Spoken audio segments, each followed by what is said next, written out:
මලසිරුරක් වාහනයකින් එළියට ගන්නා රූපරාමුවකින් තමයි මේ චිත්‍රපටය ආරම්භ වෙන්නේ. පසුව එම මලසිරුරෙහි මූණ විකෘති කරලා ඒක වලදානවා. මෙන්න මෙතනදී ඔයාලා දකින මේ ජැක් කියන පුද්ගලයා පාළු පාරක ඉඳගෙන වාහන වලින් ලිෆ්ට් එකක් ඉල්ලනවා. කිසිම පිටස්තර පුද්ගලයෙකුට ලිෆ්ට් එකක් දෙන්න එපා කියලා ලොකු බෝඩ් එකක් ගහලා තියෙන මේ පාරේ ජැක්ට ලිෆ්ට් එකක් දෙන්න කිසි කෙනෙක් ඉදිරිපත් වෙන්නේ නැහැ. මෙන්න මෙහෙම ඉදිරියට යන ජැක් Taman වෙතට එන තවත් කාර්යයක් තුල කාන්තාවක් සහ පුරුෂයෙක් රණ්ඩු කරමින් ඉන්නවා දකිනවා. ක්ෂණයකින් මෙම පුරුෂයා වාහනය පදවාගෙන යලිත් ඇය මග තනිකර දමා යන්න යනවා. ඇය වෙරෝනිකා, ඉතා රූමත් තරුණියක්. ඉතින් මේ සිදුවීම නිසා ජැක් සහ වෙරෝනිකා එකිනෙකා ගැන හොඳින් දැන හඳුනා ගන්නවා.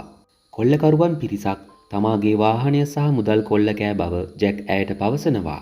ඇයගේ දෙමාපියන් මියගොස් ඇති බවත් මේ රටින් පිටවීමට බලාපොරොත්තුවෙන් සිටින බවත් වෙරෝනිකා ජැක්ට පවසනවා.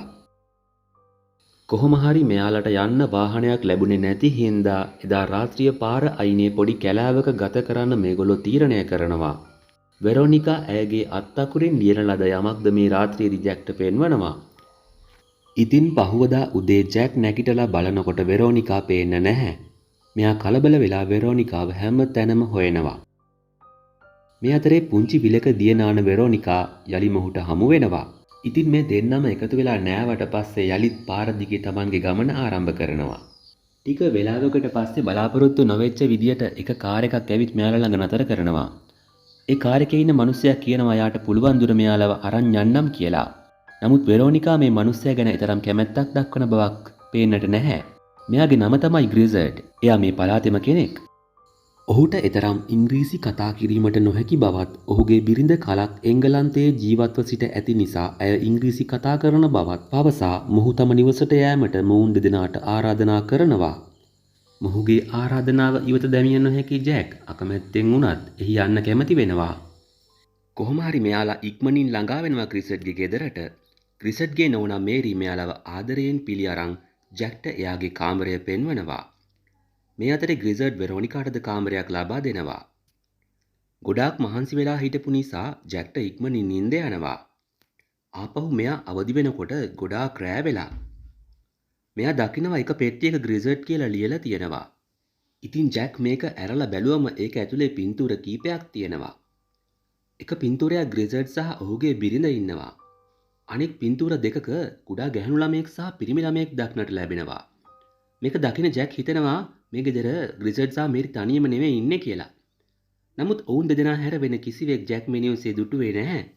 ඉතින් රාත්‍රී ආහාරය අවසන් කරපු ජැක් එළියේ ඉඳන් සිගරට් එකක් බොන වෙරෝනිකාව හමුවන්නට යනවා. තමාටද එක් සහෝදරයෙකු සිටි බවත් ඔහු තමා හා කුඩා කල සෙල්ලම් කරමින් සිටියදී වාහනයකට යට වී මිය ගිය බවත් ඇය ජැක්ට පවසනවා. යලි නිවස තුලට පැමිණෙන ජැක් රූපවාහිනියෙන් අරඹමින් සිටින ග්‍රිසර්ඩ්ගෙන් අසන්නේ ඔහුට දරුවන් සිටිනවාද යන්නයි. තමාට දරුවන් නොමැති යයි ග්‍රිසර්ඩ් පැවසූ දෙයින් ජැක් ඉතා පුදුමයටත් විමතියටත්පත් වෙනවා. එය එසේනම් තමා දුටු පින්තූරවල සිටි කුඩා දරුවන් දෙදෙනා කවුද? මෙහෙන් ඉක්මනටම පිට වෙලා යන්න ඕන කියලා හිතන ජැක් රාත්‍රී නිින්දට යනවා. පසුවදා උදෙන්ම මෙයා නැගිටලා පිටත් වෙන්න ලෑස්ති වුණත් මෙයාට ලොකු අමුත්තක් දැනෙනවා. ඔහුට වෙරෝනිකා දකින්නට ලැබෙන්නේත් නැහැ. මෙන්න මේ වෙලාවේ මිටියක් අතින් ගත්ත ග්‍රිසර්ඩ් ජැක් ඉස්සරහා හිටගෙන ඉන්නවා. නිදා සිටි ජැක් අවදි කිරීමට අකමැති වූ වෙරෝනිකා තනිවම නිවසින් පිට වී ගිය බවත් ග්‍රිසර්ඩ් ජැක්ට පවසනවා. මේ මිනිස්සයා කියන දේවල් විශ්වාස නොකරපු ජැක් කලබල කරන්න පටන් ගන්නවා. ලියමනක් ජැක්ගේ අතේ තබන ග්‍රිසර්ඩ් මෙය ඇය ඔබට දෙන්න කීවා යයි පවසනවා. වෙරෝනිකා ඇත්තටම පිට වී යන්න ඇතැයි ජැක් විශ්වාස කරන්න පටන් ගන්නවා. කොහොම හරි මෙයාට තේරුම් යනවා ග්‍රිසර්ඩ් දීපු ලියුමේ අත්තකුරු වෙරෝනිකාගේ අත්තකුරු නෙවෙයි කියලා. ඒ මොහොතේම මෙයාගේ ඔළුවට තද පහරක් වැදිලා මෙයා සිහිසුන් වෙනවා. මෙයාට සිහිය එනකොට මෙයා ඉන්නේ ට්‍රක් එකක. ඔයාලට මතක ඇති මුලින්ම චිත්‍රපටය ආරම්භයේදීත් අපි මේ ට්‍රක් එක දකිනවා. තමන් අහුවෙලා ඉන්නේ මනස විකෘති වෙච්ච දරුණු ඝාතකයෙක්ට කියලා තේරුම් ගන්න මෙයාට වැඩි වෙලාවක් යන්නේ නැහැ. මෙයාගේ නම තමයි ඩෙලක්‍රෙක්ස්.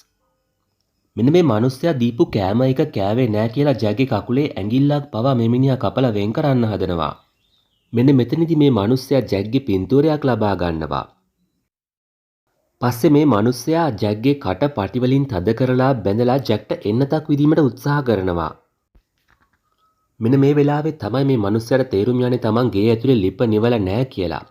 ඒක නිවන්න ගියපු වෙලාවේ ජැක් ඒ අවස්ථාවෙන් ප්‍රයෝජන අරගෙන ඔහු ඇණයක් භාවිතා කරලා තමන්ගේ අතේ බැඳතිවිච්ච පටි ලිහාගෙන මේ පිස්සු ඝාතකයාගෙන් බේරලා පැනලා යන්න ඔහු සමත් වෙනවා.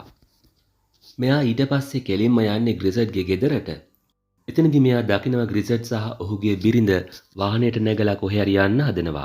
මෙන්න මේ වෙලාවේ ජැක් සමත් වෙනවා ග්‍රිසඩ්ගේ ගේ ඇතුළට පැන ගන්න. පසුව ඔහු හොයා ගන්නවා කට පටි වලින් බැඳලා කාමරයක හිර කරලා තියලා තියෙන වෙරෝනිකාව.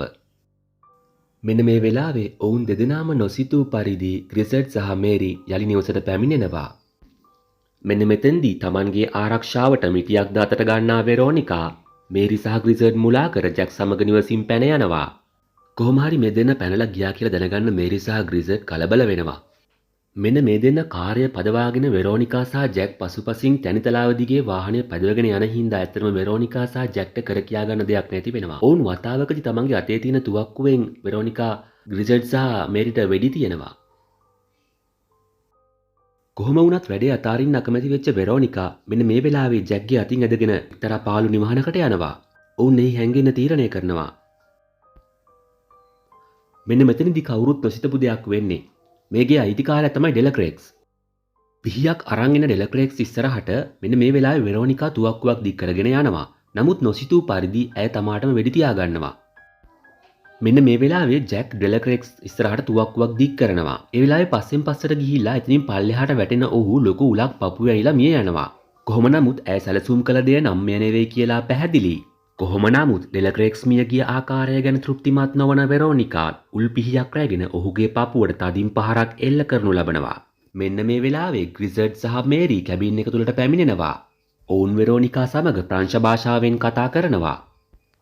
මෙන්න මේ වෙලාවේ වෙරෝනිකා ග්‍රිසඩ්ට තාත්තා කියලා ප්‍රංශ භාෂාවෙන් නමතනවා.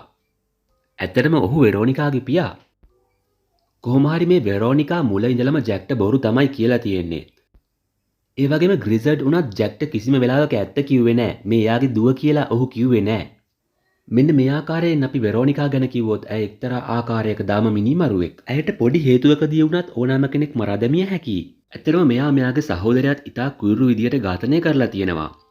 ෆිල්ම් එක ආරම්භයේදී ඔයාලට බලා ගන්න පුළුවන් යම්කිසි කෙනෙක් මිනිස්සෙක්ව වල දානවා. වෙරෝනිකා තමයි මේ මිනිස්සයාගේ මුහුණ විකෘති කරලා වල දාන්නේ.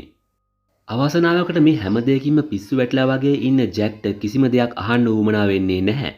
ඇත්තටම ඔහු පිළිගන්නේ නැහැ මේරි සහ ග්‍රිසඩ් වෙරෝනිකාගේ අම්මා තාත්තා කියලා. මෙන්න මේ වෙලාවේ වෙරෝනිකාගේ අම්මා මේරි ඉංග්‍රීසියෙන් හැමදේම විස්තර කරන්න යනවා.